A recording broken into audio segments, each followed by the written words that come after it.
Centuries ago, a land in the American South became one of the first footholds for European settlers in the New World.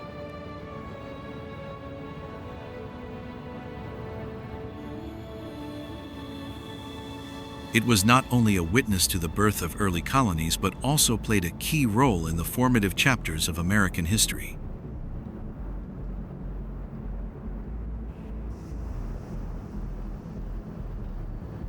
From the riverside rice plantations and the distinctive gula culture brought by African descendants, to the historic districts lined with elegant antebellum architecture,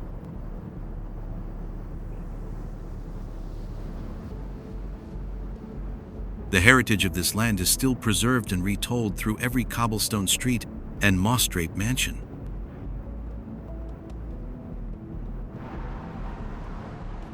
But history is only part of the story. The natural beauty here is equally grand and captivating in its own right.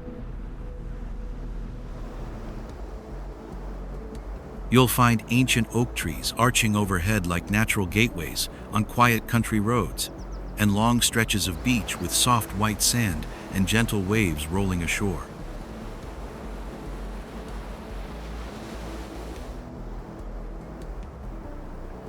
Venture inland and you'll discover rolling hills and crystal-clear waterfalls hidden within the Appalachian forests, places that spark a sense of endless adventure.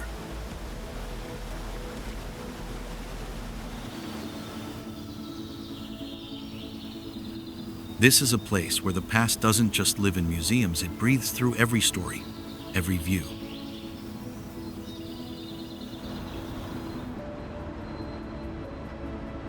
Welcome to South Carolina, where history blends seamlessly with nature, and every step feels like a return to the timeless soul of the American South.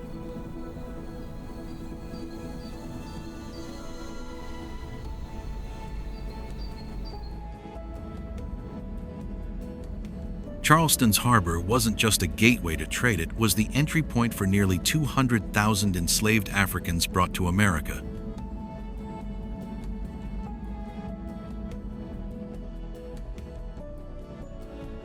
By the mid-1700s, this single city handled almost half of all slave imports into the United States.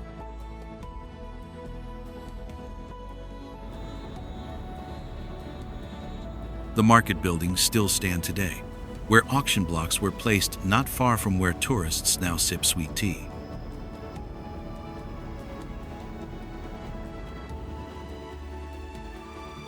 Charleston became wealthy from rice, indigo, and cotton industries that depended entirely on enslaved labor.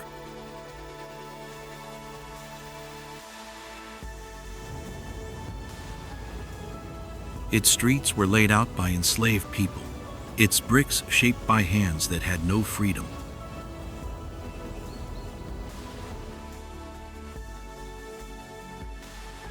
In 2018, the city formally apologized for its role in the slave trade, one of the first cities in the South to do so.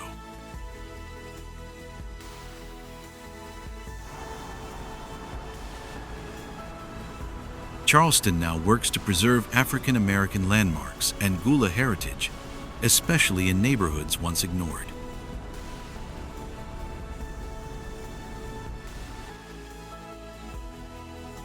Museums and walking tours now highlight not just grand mansions, but the painful legacy woven through the city's beauty.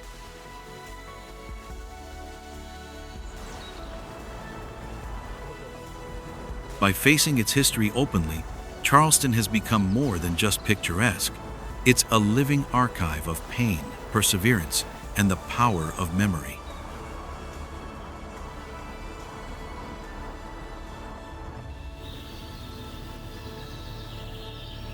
Myrtle Beach is a stretch of coastline that was once quiet wilderness, but has transformed into one of America's busiest beach destinations.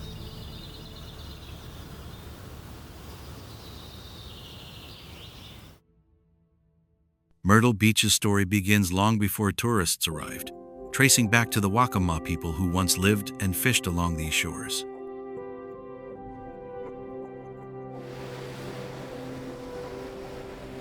European settlers appeared in the late 1700s, but the sandy soil proved tough for farming, limiting early growth.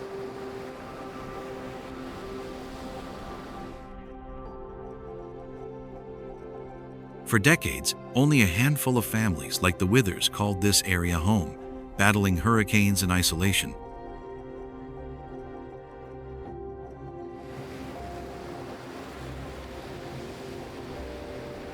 In 1822, a violent storm claimed many lives and pushed the Withers family away, leaving the land wild once more.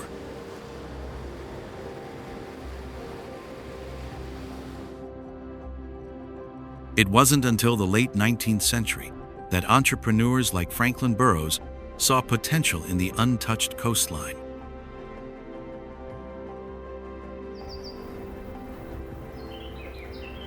His family built a railroad connecting the inland to the shore, sparking the birth of a seaside community.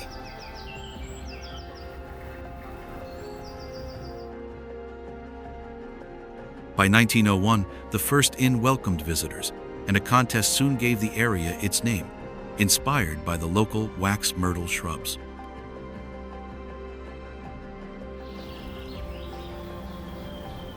Myrtle Beach stands as a symbol of resilience, a place reborn from quiet beginnings into a vibrant hub of life and leisure.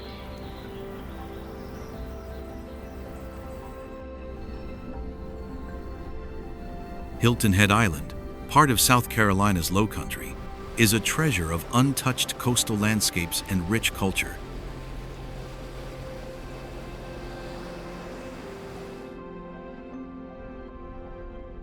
Here, marshes and wetlands meet endless sandy shores, creating a habitat where dolphins play and herons hunt at dawn.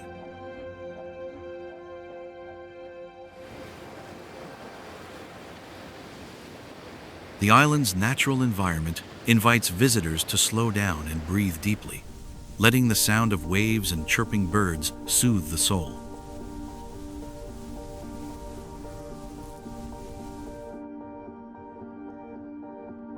But this island holds more than just beauty. It's home to the Gula people, descendants of enslaved Africans who kept their language, stories, and traditions alive for generations.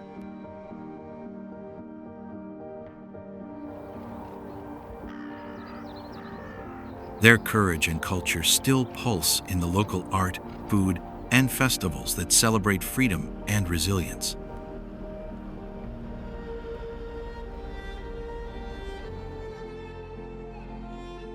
Seafood lovers find fresh shrimp, blue crab, and oysters harvested daily, connecting nature's gifts with local flavor.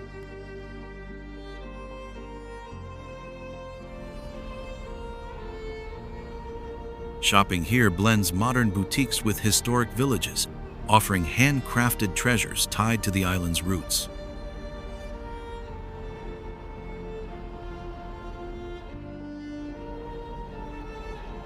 Fort Sumter and Fort Moultrie stand guard at the entrance to Charleston Harbor.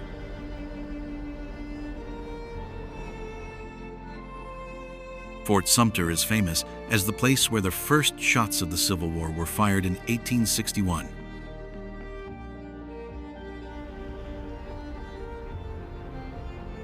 It sits on a man-made island and can only be reached by ferry, making the visit feel like stepping back in time.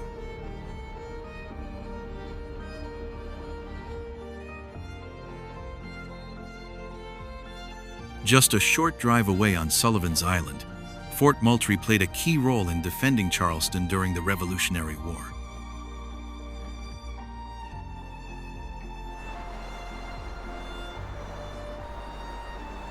Named after Colonel William Moultrie, this fort was later updated through the 20th century to protect the coastline.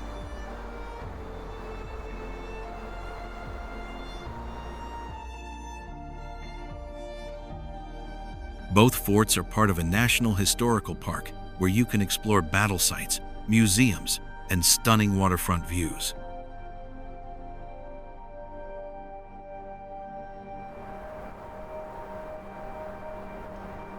Visitors often start at Fort Moultrie by road and then take a ferry to Fort Sumter for a full experience of Charleston's military history.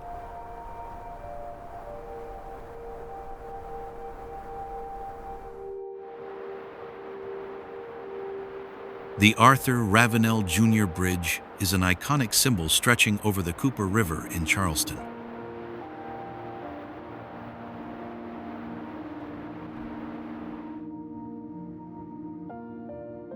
This cable-stayed bridge, opened in 2005, connects downtown Charleston to Mount Pleasant with sleek, modern design.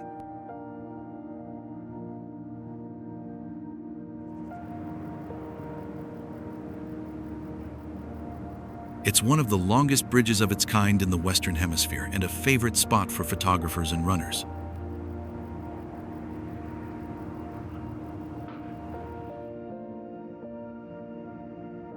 Before this bridge, Charleston had two older bridges that were famous for their narrow lanes and steep drops.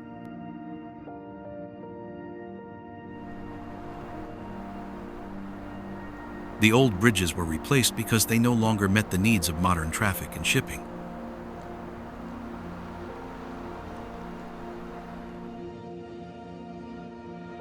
Today, the Ravenel Bridge not only moves thousands of cars daily but also hosts events like the Cooper River Bridge Run.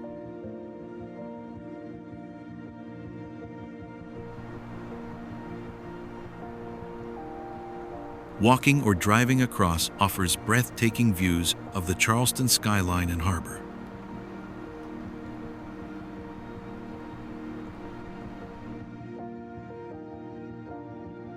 It's more than just infrastructure, it's a proud part of Charleston's identity and progress.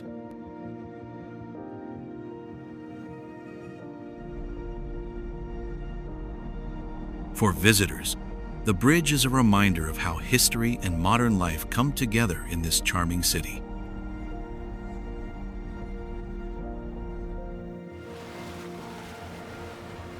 Folly Beach is famously called the Edge of America because it marks the easternmost point of the continental United States, where the Atlantic Ocean meets sandy shores.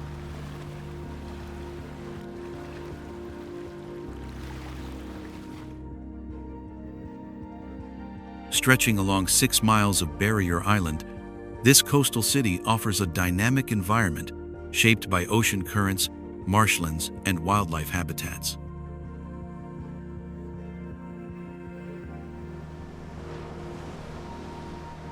Surfers flock here to ride some of the most consistent waves on the East Coast.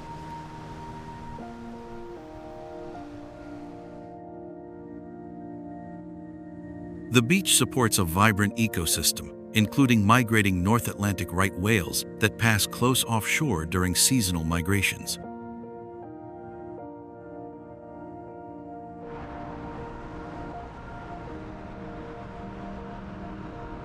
Center Street, the heart of the town, hums with local shops, seafood restaurants, and a laid-back community atmosphere that blends beach culture with southern charm.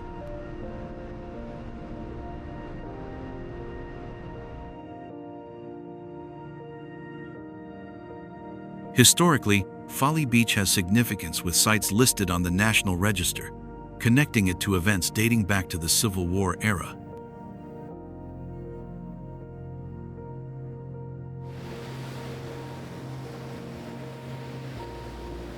The marshes and islands around the beach are crucial breeding grounds for fish and birds, making it a haven for nature enthusiasts and photographers.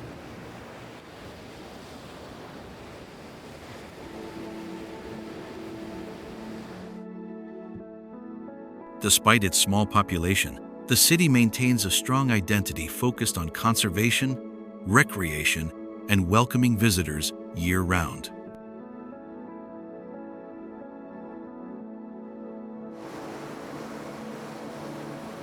Kiowa Island is named after the Native American tribe that once lived here, and their leader helped early English settlers find land.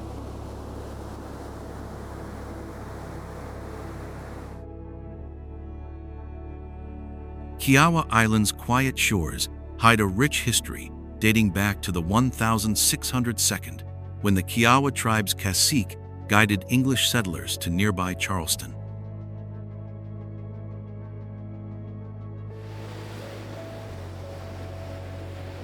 The island later became the property of a former pirate-turned-planter, showing how adventurous and settled lives collided here.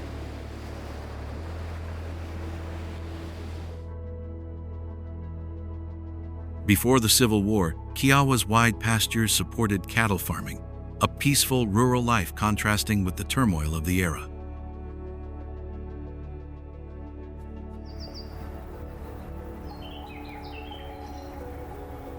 The Vanderhorst family, prominent owners of half the island, rebuilt their estate after Revolutionary War fires and managed the land through challenging times.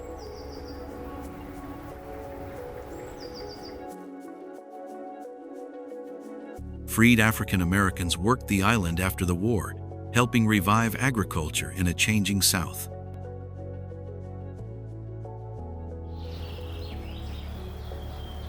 Today, Kiowa blends natural beauty with historical depth, offering visitors a glimpse into early American colonial life and its legacies.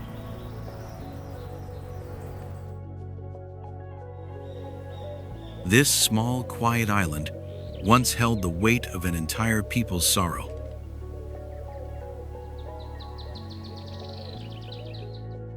Sullivan's Island was the primary port of entry for 40 to 50% of the 400,000 enslaved Africans brought to colonial America.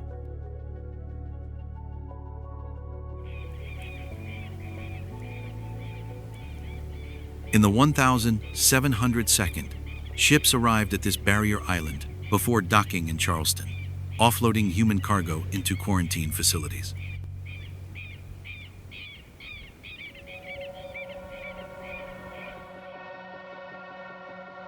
They were held in small wooden buildings near the shore, waiting for a future they could not choose.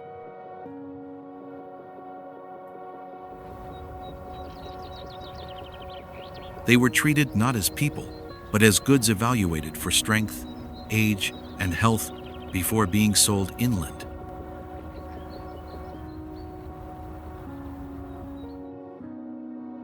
Unlike Ellis Island, no official records were kept, and no monuments marked this massive point of arrival.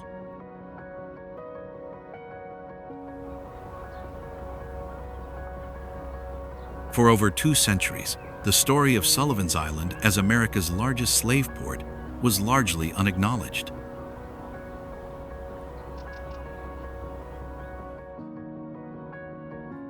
In 2008, author Toni Morrison helped dedicate a small bench here as a symbol of remembrance, a quiet gesture toward a long-ignored truth.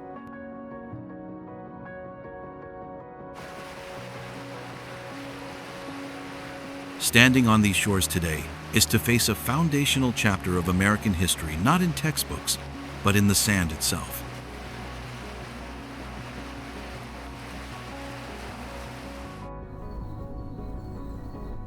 Isle of Palms was once home to the seaweed people, who lived off the sea and the land. Legend says some of them tried to paddle across the ocean to England in canoes, but they vanished.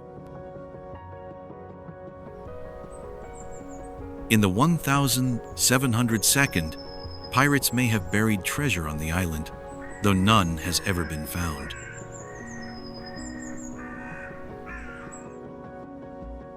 During the American Revolution, British troops failed to cross the waters nearby, stopped by strong currents and local defenders.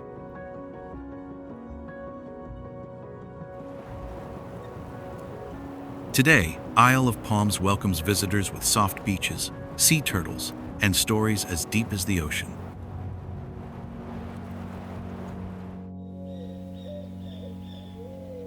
Beaufort is one of the oldest towns in South Carolina, and you can feel its history in every brick and tree.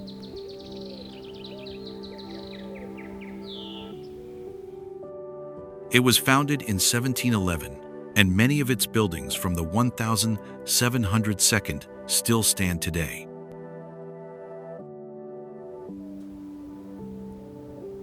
The streets are lined with old oak trees, and the houses have wide porches made for sitting and watching the world go by.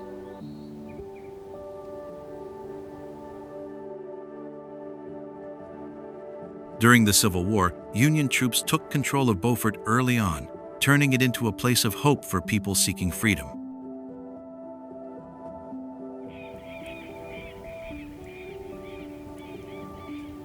Even after the war, the town stayed strong, shifting from plantations to fishing, farming, and later tourism.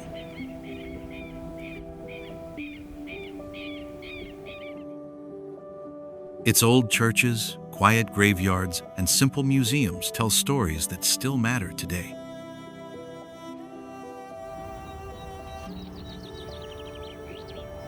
Every summer, the Beaufort Water Festival brings the community together with music, food, and laughter.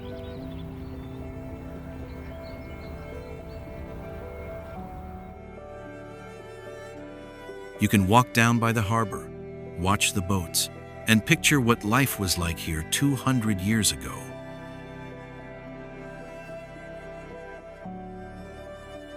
Beaufort is small, but its story is big, and it welcomes everyone who wants to listen.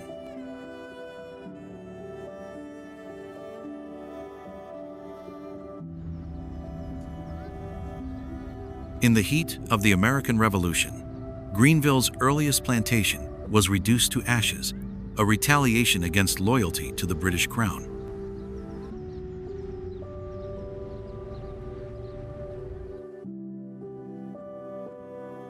But from those ashes, a city slowly rose, one built by bold settlers, cotton mill workers, and dreamers with shovels and railroads.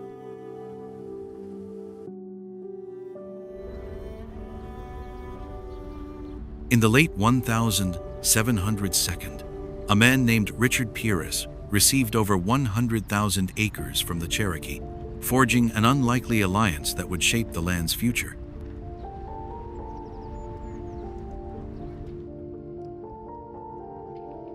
Years later, Vardry McBee, often called the father of Greenville, donated land for schools, churches, and the city's first cotton mill, turning it from a quiet village into a rising southern hub.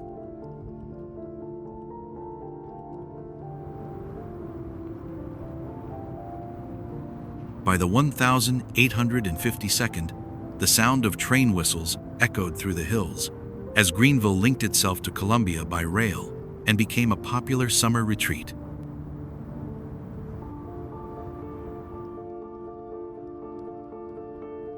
Then came the mills, dozens of them spinning cotton into fortunes and earning the town the nickname Textile Center of the South.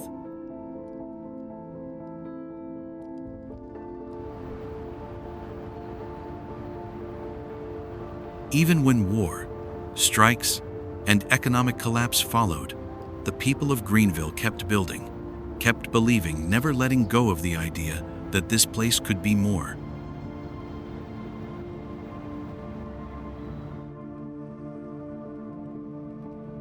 Today, the past still lingers in its brick warehouses, quiet riverbanks, and tree-lined streets, silent witnesses to a town that's never stopped transforming.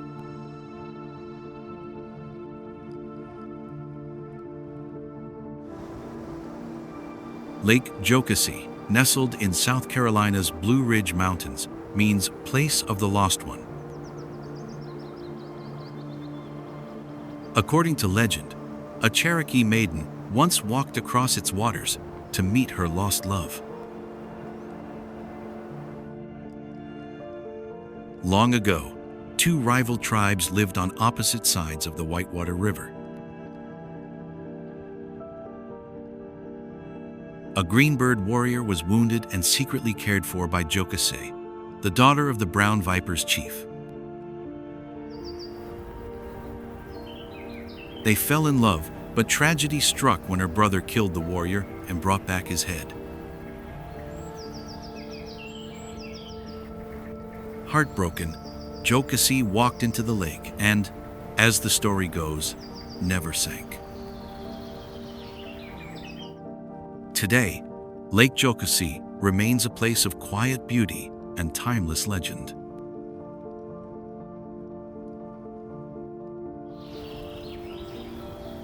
Lake Murray is a vast man-made reservoir covering roughly 50,000 acres in South Carolina.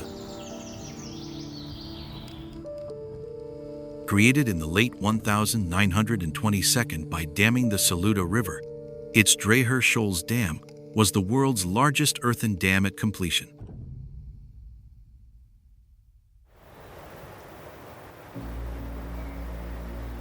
The dam stretches 1.5 miles long and stands 220 feet tall, built using local red clay and bedrock.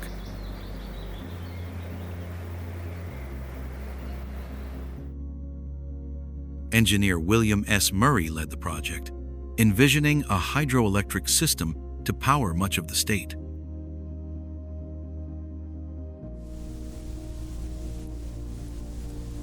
Before the lake existed, the Saluda River Valley was home to thousands of German and Swiss settlers dating back to the mid-1700s.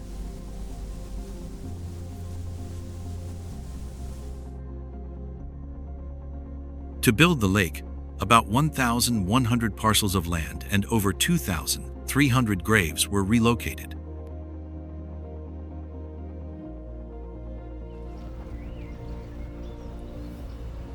During the Revolutionary War, ferries like Weiss's Ferry played a crucial role in moving troops across the river.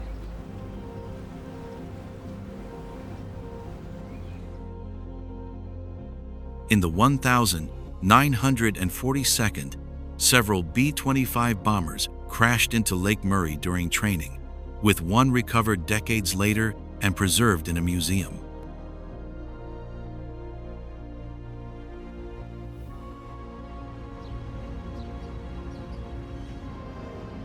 Lake Murray is a popular spot for boating, fishing, and relaxation, blending history with outdoor enjoyment.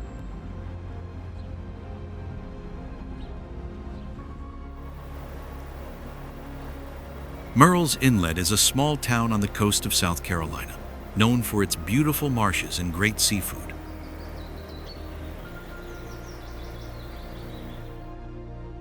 Long ago, it was a simple fishing village, and even a hideout for the pirate Blackbeard.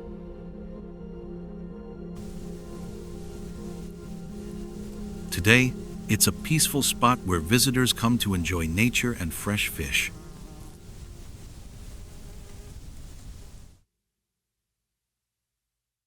The area has been home to people for thousands of years, starting with Native American tribes like the Waccamaw.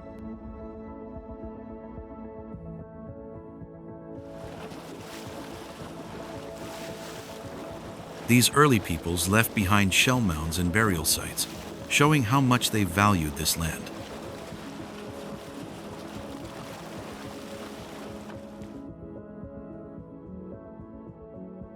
In the 1700s, European settlers began farming here, growing crops like indigo and rice on large plantations.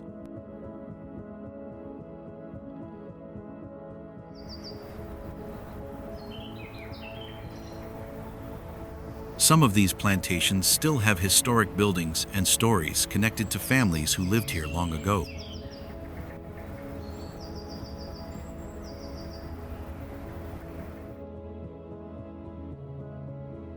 Murrells Inlet grew slowly through the years and became a favorite place for hunters and nature lovers in the early 1900s.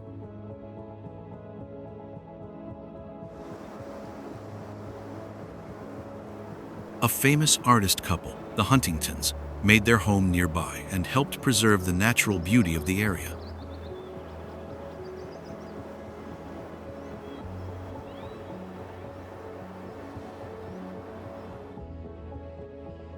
The town is surrounded by rivers and creeks, making it a perfect place for boating and fishing.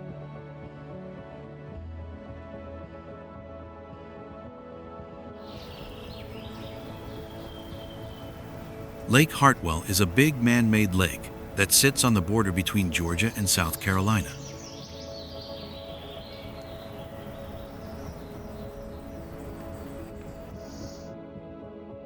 It was made by damming the Savannah River, where two other rivers, the Tougaloo and Seneca, come together.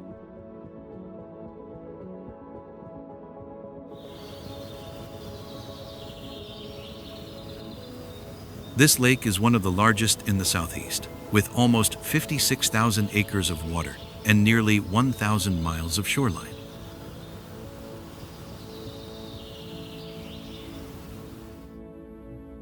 The lake was created in the early 1962 when the Hartwell Dam was built.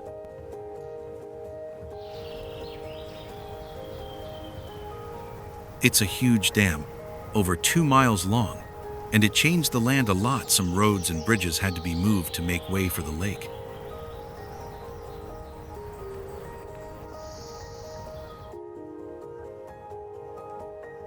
Lake Hartwell is named after Nancy Hart, a brave woman from the Revolutionary War who lived nearby and was known for standing up for her home.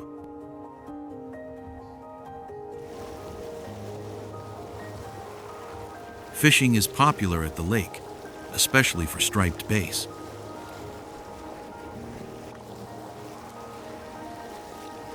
These fish usually live in the ocean but have adapted well to life in Lake Hartwell.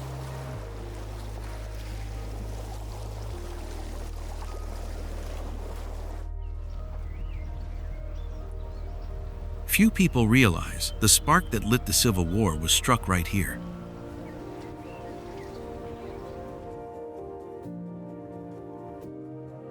In February 1865, Columbia was set ablaze during the final months of the Civil War, and much of the city center was left in ashes.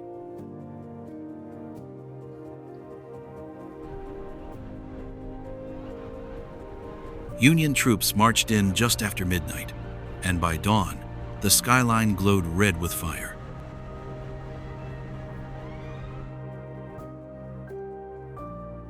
Over 2/3 of the city's commercial district was destroyed, including government buildings and churches.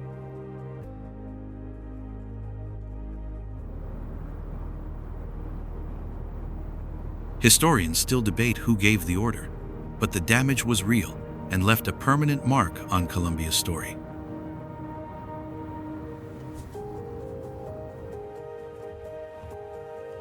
What rose from the rubble was a state capital determined to rebuild, using brick and grit instead of sorrow.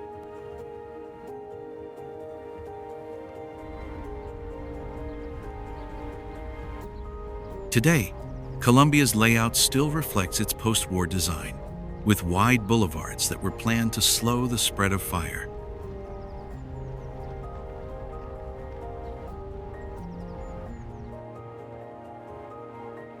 At the heart of the city stands the South Carolina State House, where bronze stars mark spots hit by Union cannon fire.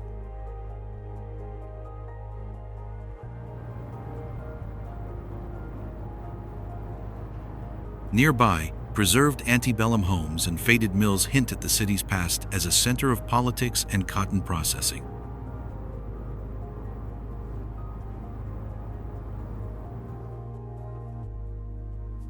Columbia isn't just a place that survived history, it shaped it and quietly rebuilt itself into the heart of modern South Carolina.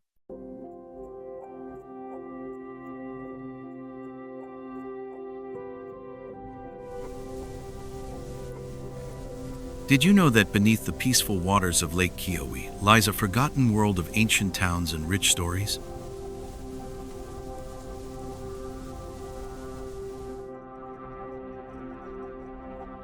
This lake, created in the early 1972 by building 2 massive dams, flooded lands that once belonged to thriving Cherokee communities and colonial settlements.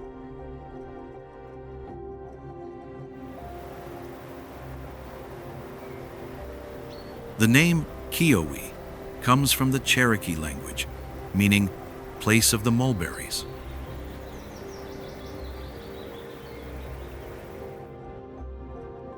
Lake Keowee was designed not just for recreation, but also to provide cooling water for nuclear reactors and to generate hydroelectric power.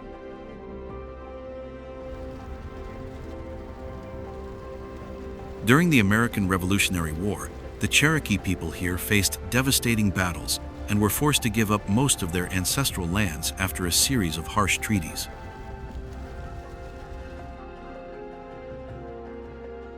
Lake Keowee stands as a symbol of change, blending modern energy needs with a powerful history.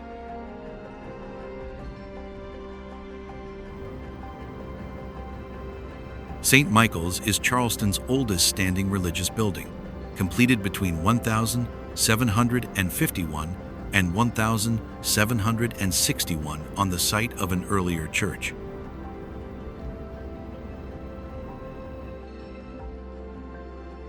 its white stuccoed brick walls and two-story Tuscan columned portico reflect classic colonial architecture.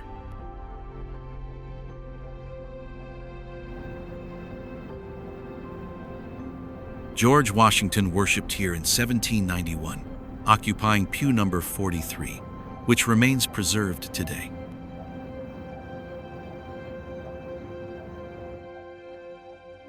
During the Civil War in 1865, cannon fire damaged the north wall, revealing where a window was later installed.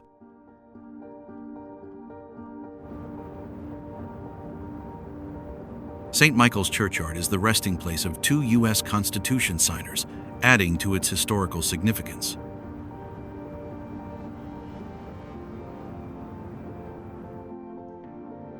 The church represents more than faith. It is a record of Charleston's colonial, Revolutionary, and Civil War eras.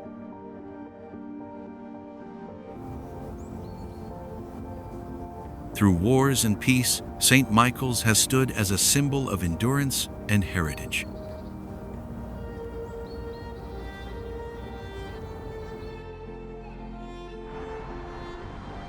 St. Philip's Church, completed in 1836 with its iconic spire finished by 1850, showcases the Wren-Gibbs architectural style prominent in colonial America.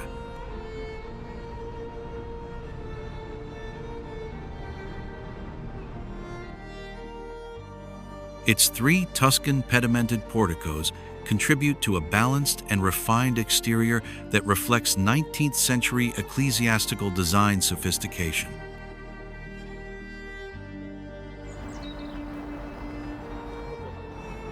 Established in 1680, the congregation is the oldest European American religious group in South Carolina, predating the current building by over a century.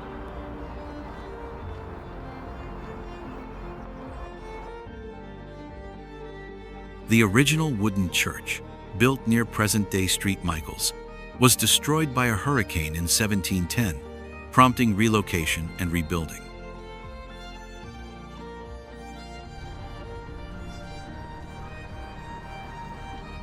A devastating fire in 1835 destroyed the earlier church on Church Street, leading to the construction of the present stuccoed brick structure.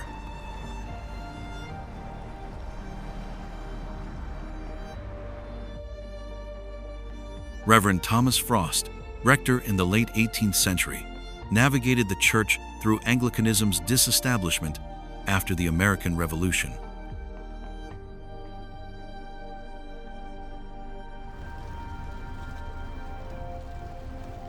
St. Philip stands as a National Historic Landmark, embodying centuries of religious, architectural, and maritime history.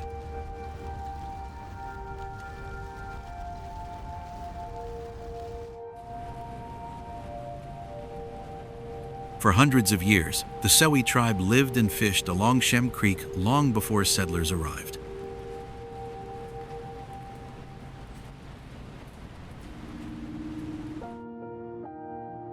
In the late 1602, English colonists turned this waterway into a busy harbor for shipbuilding and rice farming.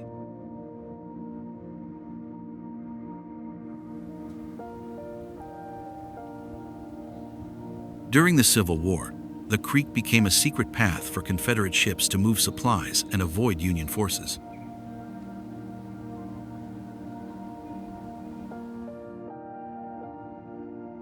The creek's waters have fed generations of shrimpers who start their work before sunrise every day.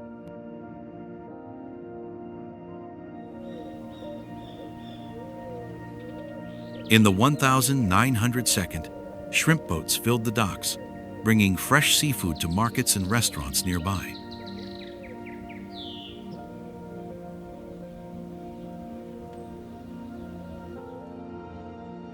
Today, old fish houses have been transformed into lively seafood restaurants and shops for visitors.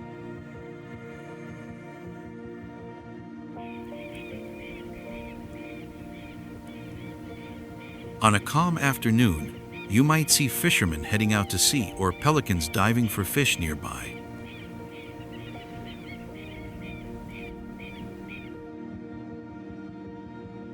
Shem Creek is more than just a place to visit. It is a living story of a community shaped by the water around it.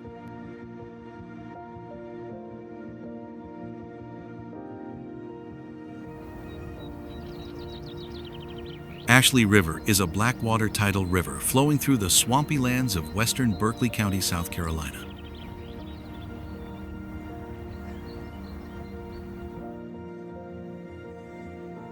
It begins at the Wassamasaw and Great Cypress swamps before merging near Somerville.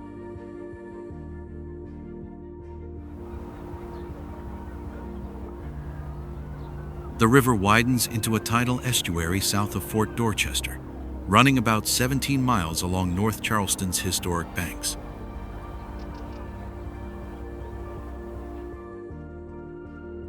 Ashley River meets the Cooper River near Charleston's Battery, forming Charleston Harbor.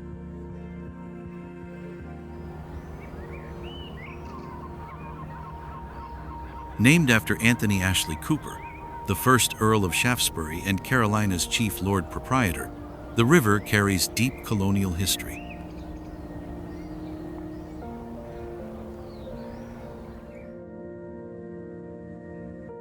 In the 18th century, plantations grew rice, indigo, and cotton along the river's edge, shaping the economy and culture.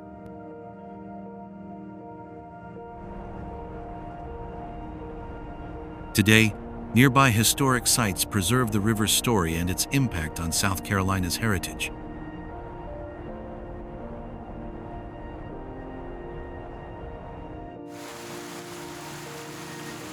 Reedy River Falls, right in the heart of Greenville, is a place where nature and city life come together in perfect balance.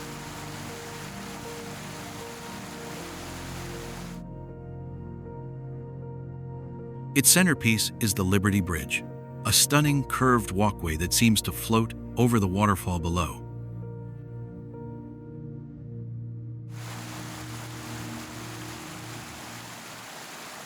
Unlike any other bridge in the country, it's suspended by cables on just one side, giving visitors a wide-open view of the cascading water.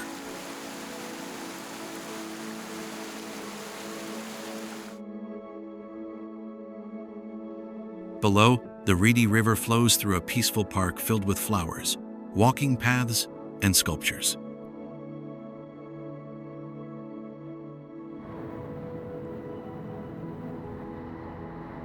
Parts of an 18th century grist mill still remain, connecting the present to the city's earliest days.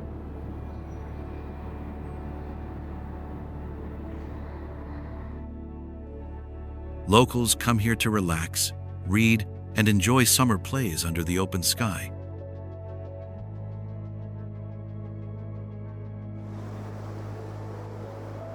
The Morris Island Lighthouse has faced war, hurricanes, erosion, and time itself, but it still stands.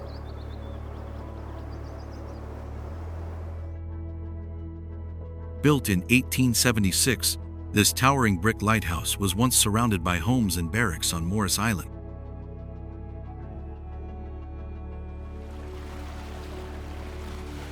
But when engineers built jetties to protect Charleston Harbor, ocean currents changed, and the island slowly washed away.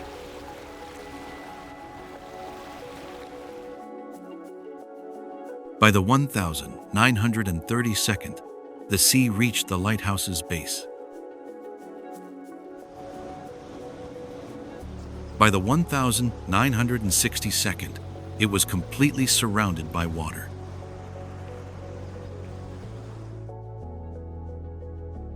Still, the lighthouse never fell, and thanks to passionate locals, it never will.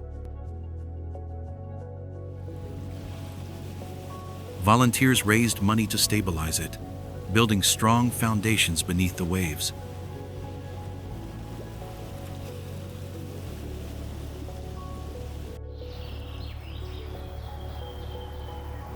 Bohicket Creek once served as a trade route for rice and timber during colonial times, but now stands as a vibrant salt marsh ecosystem.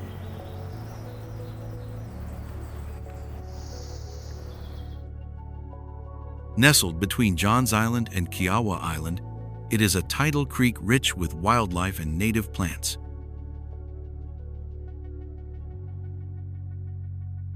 Bottlenose dolphins often surface nearby, sharing the waters with migrating birds and fish species.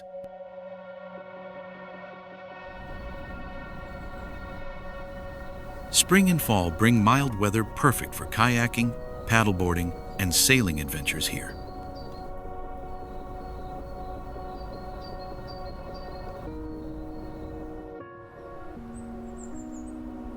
Little River is the oldest fishing community on South Carolina's Grand Strand, maintaining a slower, relaxed pace unlike nearby tourist hubs.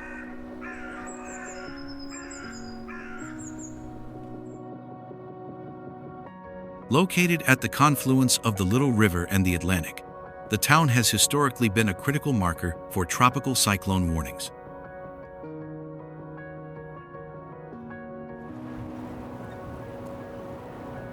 Its landscape features marshes, old pine forests, and centuries-old live oaks draped in Spanish moss, offering natural southern charm.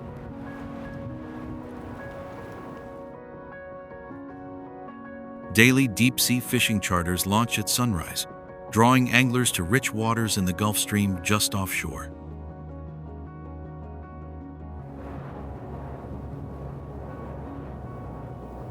The community hosts an annual Blue Crab Festival celebrating its seafood heritage and local maritime culture.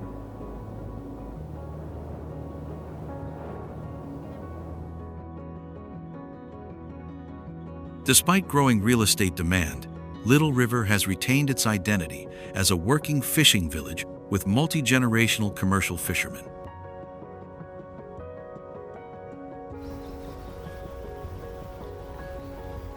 The town's quiet streets and fresh seafood restaurants provide a stark contrast to the bustling resorts only miles away.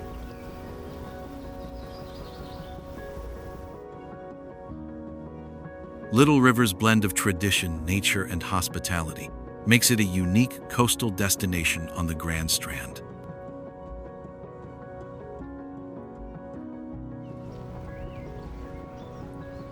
In 1941, a massive project flooded thousands of acres to create South Carolina's largest lake.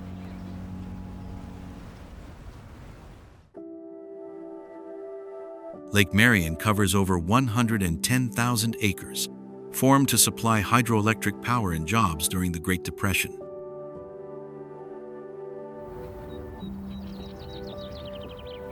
Because World War II accelerated the project, the lake was filled before the area was fully cleared, leaving thousands of tree stumps submerged.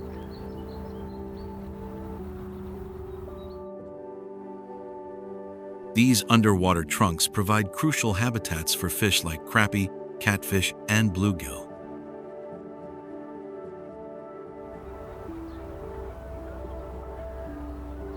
A 6.5-mile canal links Lake Marion to Lake Moultrie, creating sheltered waters ideal for fishing and boating.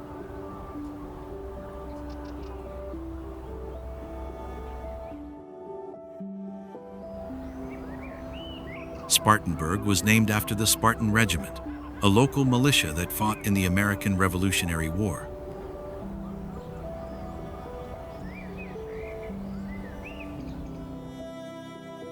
Founded in 1785, Spartanburg quickly became a crossroads for railroad lines, earning its nickname the Hub City.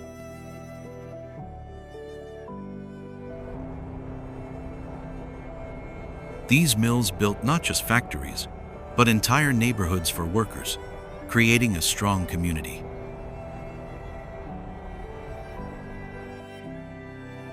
As the textile industry declined in the mid-20th century, Spartanburg shifted towards education and healthcare.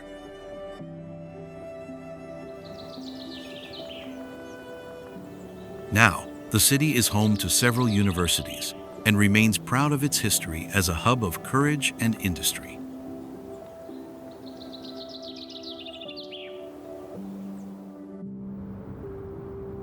Sumter is a small city with a big history, named after Revolutionary War hero General Thomas Sumter.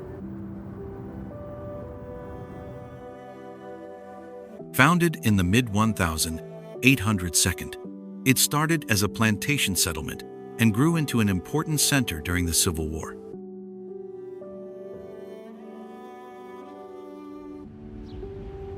Today, Sumter has evolved with diverse industries including textiles, manufacturing, and biotech.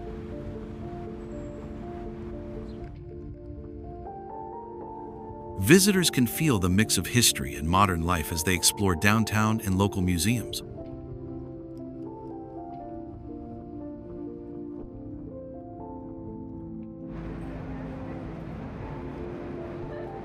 From a dirt crossroads to the heart of a county, Gaffney was born out of one man's journey.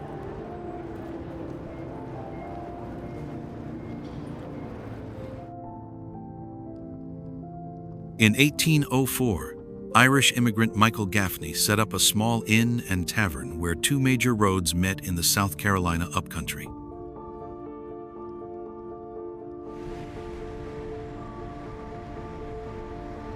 By the late 1802, it had grown into Gaffney City, and in 1897, it officially became the seat of the newly formed Cherokee County.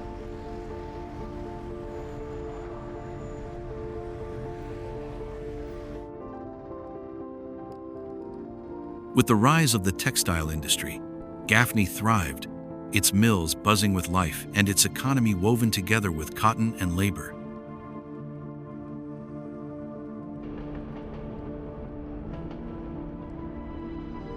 Gaffney isn't flashy, but it tells a powerful American story of immigration, hard work, and a place that refuses to disappear.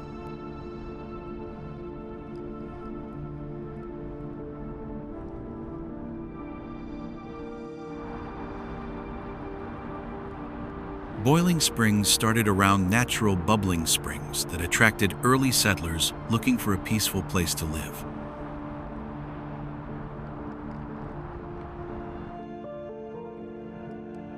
The springs are now part of Gardner-Webb University, where history and nature come together.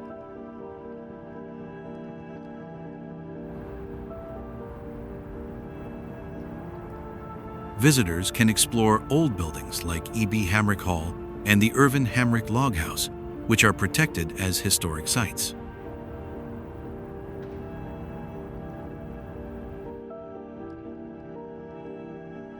The town grew slowly around a boarding school, opened in the early 1902, which later became Gardner-Webb University.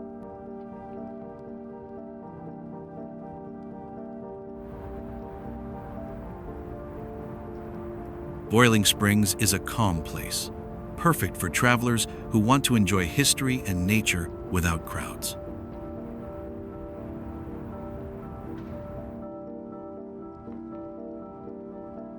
Local events celebrate the town's traditions and give visitors a chance to experience real Southern culture.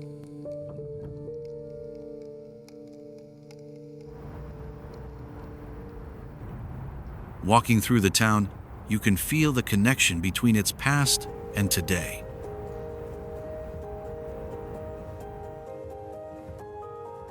Boiling Springs is a great spot for anyone wanting to visit a peaceful town full of history and warm Southern hospitality.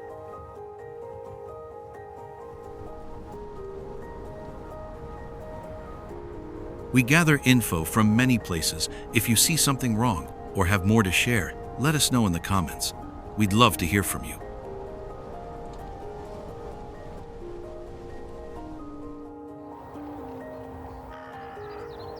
Abbeville was founded by French Huguenots in 1764 and named after a town in France.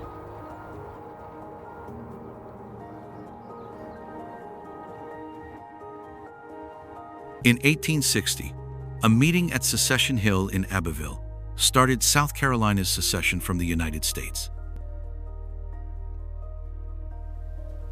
This made South Carolina the first state to leave the Union, sparking the Civil War.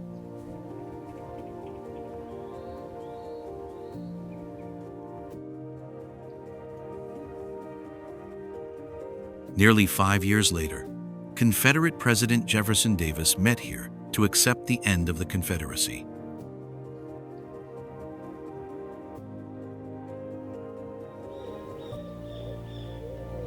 The town's quiet streets and historic buildings remind visitors of its deep role in American history.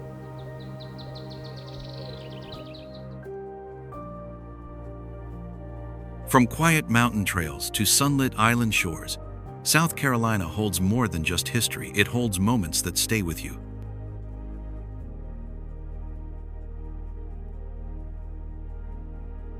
Each place reveals a different chapter, some bold, some tender, all part of something deeply Southern, deeply American. It's a state that doesn't rush to impress, but gently reminds you why you came. And whether it's your first visit or your fifth, something always calls you back.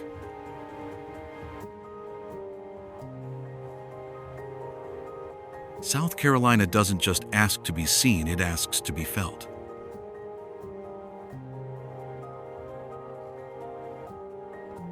Thanks for joining the journey. See you in the next adventure.